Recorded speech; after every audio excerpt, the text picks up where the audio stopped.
Anita here and welcome to day 16 of the Inktober challenge. Today I'm working on something I've dubbed a weather witch. It's basically a character who has kind of like a duality thing going on to it. So her hat is made of clouds.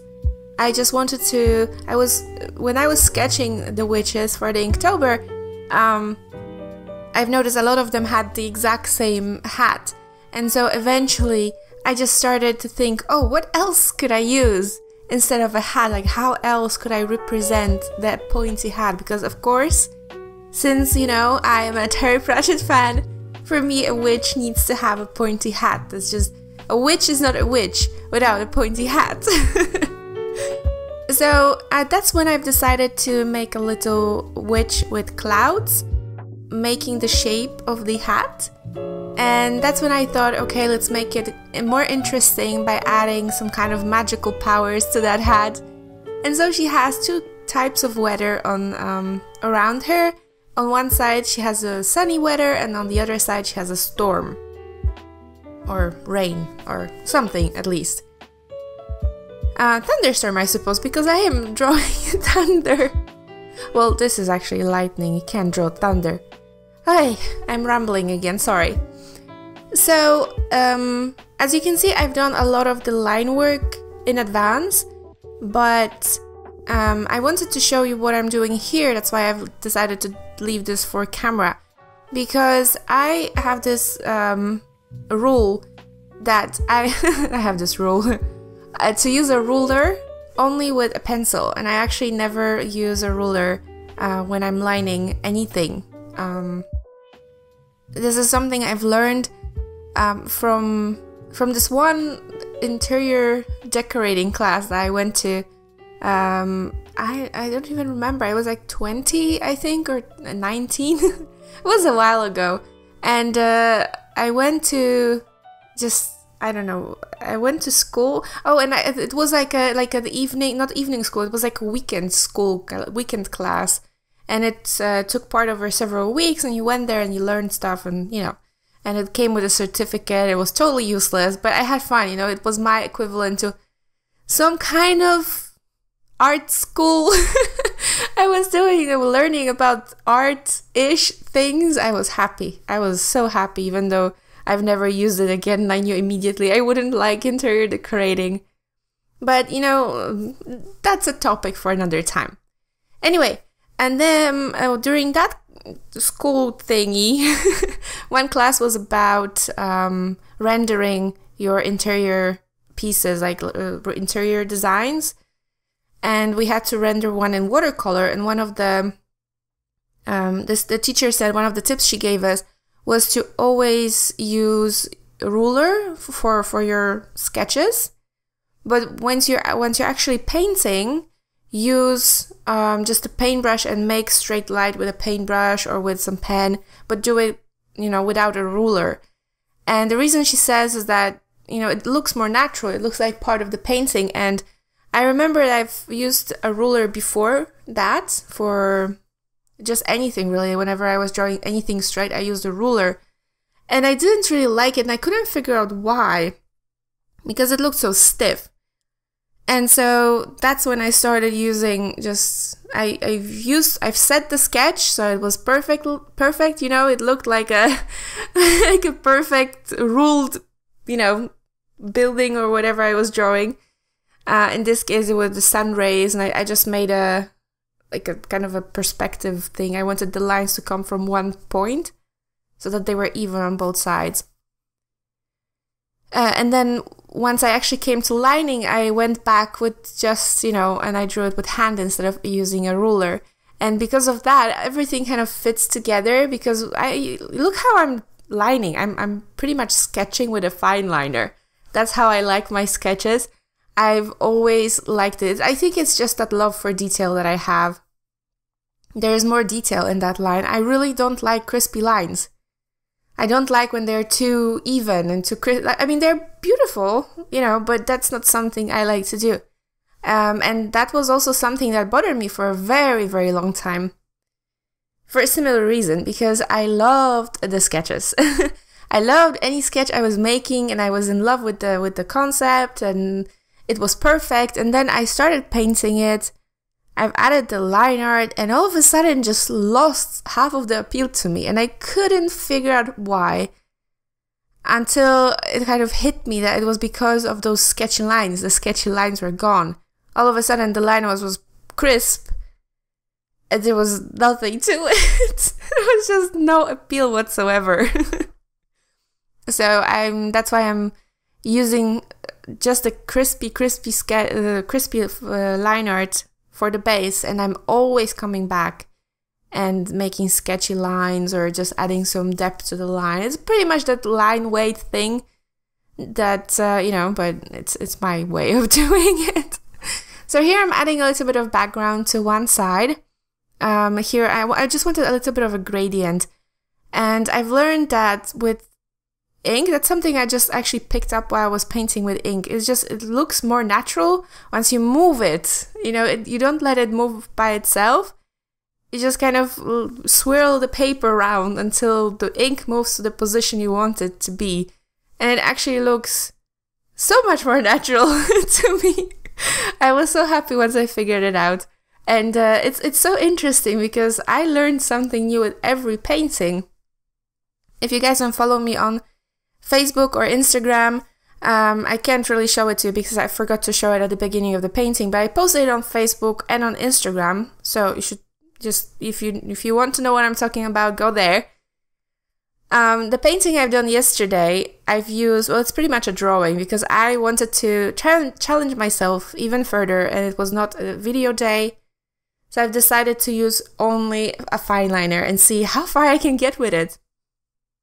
Now, the reason why I didn't want to do it on camera was because I didn't know what I was doing.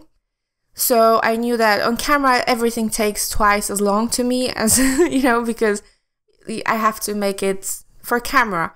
But off camera, I have more time to kind of think about stuff. I don't have to worry about the camera angles. So I wanted to leave any further experiments, like something that's completely new to me. I wanted to leave it for a day that's off camera. But I've used only fine liner, and I was so nervous, but at the same time I was so happy with how it turned out. I am seriously going to use it more because, and you can see it here kind of coming back, because the cloud, I just use a lot of scribbly lines to shade it, to add a little bit of texture to it.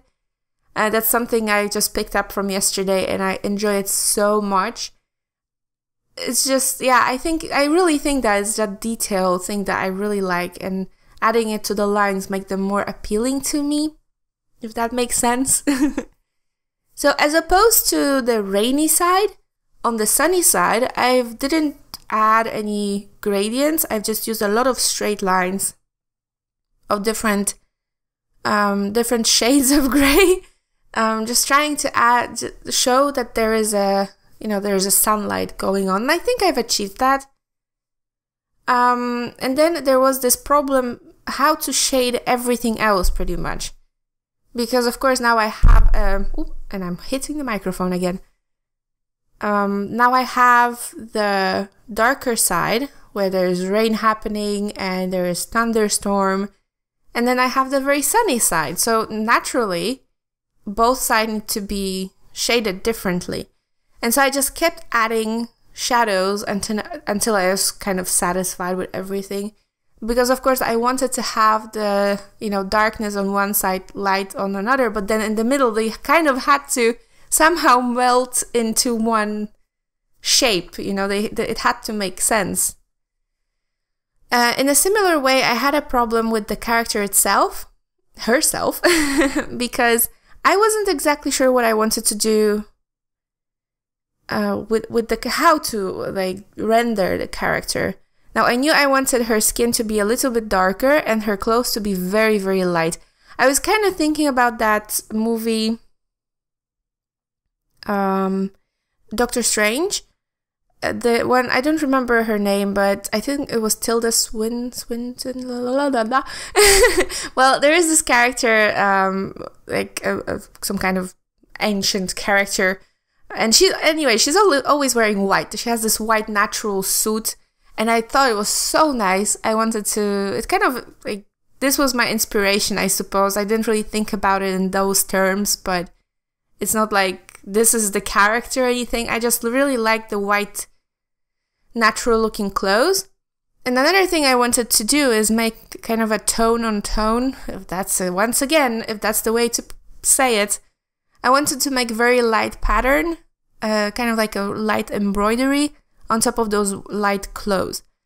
Now, in the end, I'm not exactly happy with how it turned out, but I think it's just because I left the pants light as well. She's wearing kind of like leggings, tights, kind of a thing. And perhaps I should have made them a bit darker, but I was afraid that it would read as skin. So you will see that later. It's not a big deal at all. I'm really happy with this painting, especially that a lot of these things I haven't been doing before. Here I'm trying a first kind of pattern, but I realized that I'm trying to make a symmetric pattern on a picture that is not symmetric at all, even though it looks like it. Because I never think about symmetry when I draw. So in the end, I just ended up like settling on this kind of a border with a little bit of a lace pattern. And something that made me realize that perhaps because I love patterns and I love, you know, intricate designs, but when I have to think of something on the spot, I have a problem. And that made me realize that perhaps I have to put a little bit more effort in practicing that. Just drawing different kinds of patterns in my sketchbook, something like that. Another thing, I had to laugh. You guys know how my love for mitten hands, right? I love mitten hands. Perhaps not something that people expect, you know, when you're an artist, you're supposed to be drawing hands and perfect anatomy. Well, I have that's another topic for a different video, but I really love mitten hands. But every time I come, like, mitten hands are perfect when you have just a simple pose.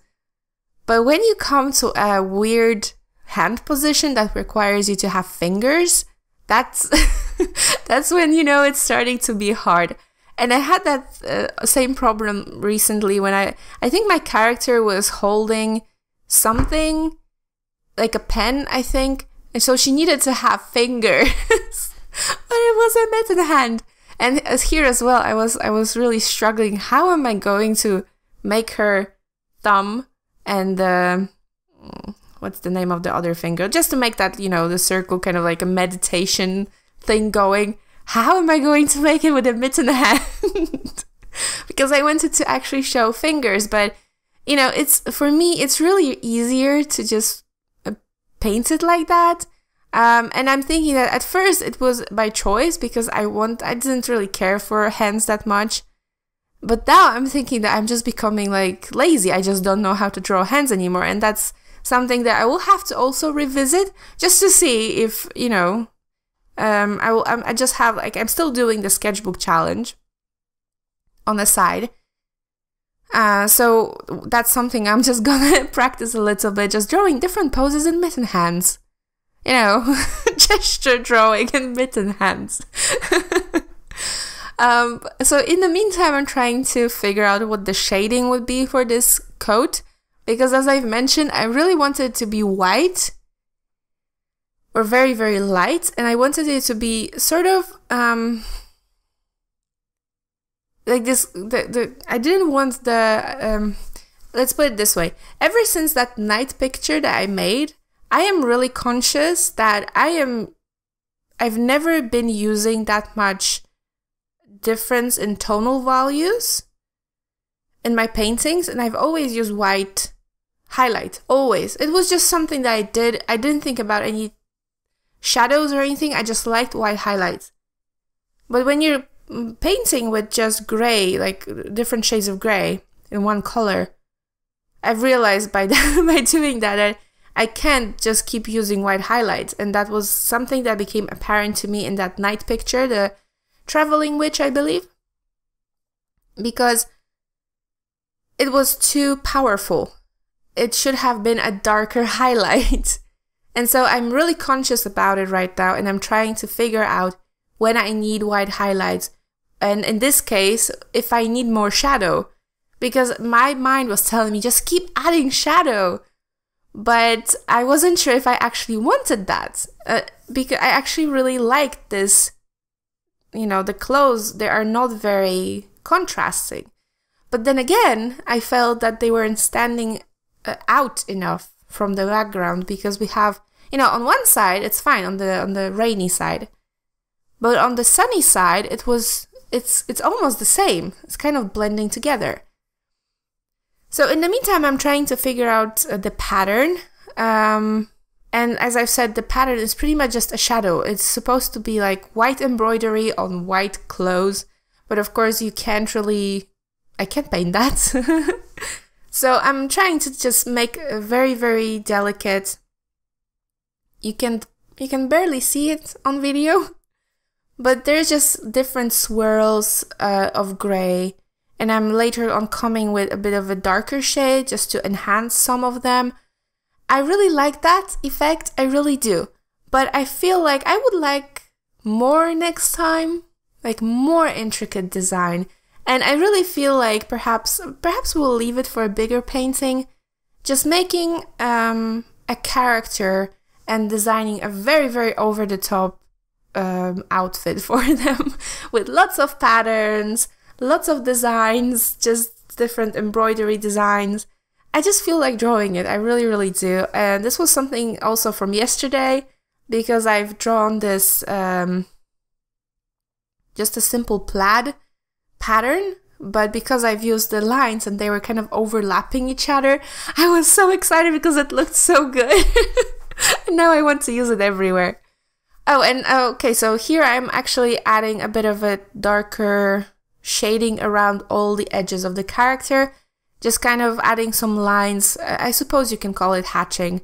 I'm adding hatching all around the character just to make them stand out a little bit better, because I felt that they were blending in too much, and that actually made it good for me. I was very satisfied. It helped to define the edges. It just, you know, it's very tricky for me to work when I have a very light background and a light character. That's when I was thinking that perhaps I should have gone with a darker character, but then I also think that I would have problems with the rainy side, because then the rainy side would be too, would be the same tone as the character. Another idea I had at some point is perhaps I should have gone with black clothes, like completely black, and just make white designs on top of that. But once again, because I have only the jelly roll, a gel pen, I don't think it would have looked good. I think it would be better if I had like white ink, for example. Still didn't make it to the art store. White ink or white gouache, something like that, and then with a paintbrush make a very intricate design. I think that would look amazing. But that's maybe, you know, something for another painting. I hope you guys don't mind. I'm just talking about something different completely. So I'm just adding less details, and as you can see, I am recording a lot on the phone this time. And that's because I was having a lot of problems again that day. Also, if you haven't noticed, you probably had, this video is coming out a day later. Basically, I've given up on making the videos on the same day as I'm painting, because it's just impossible to keep up with the pace.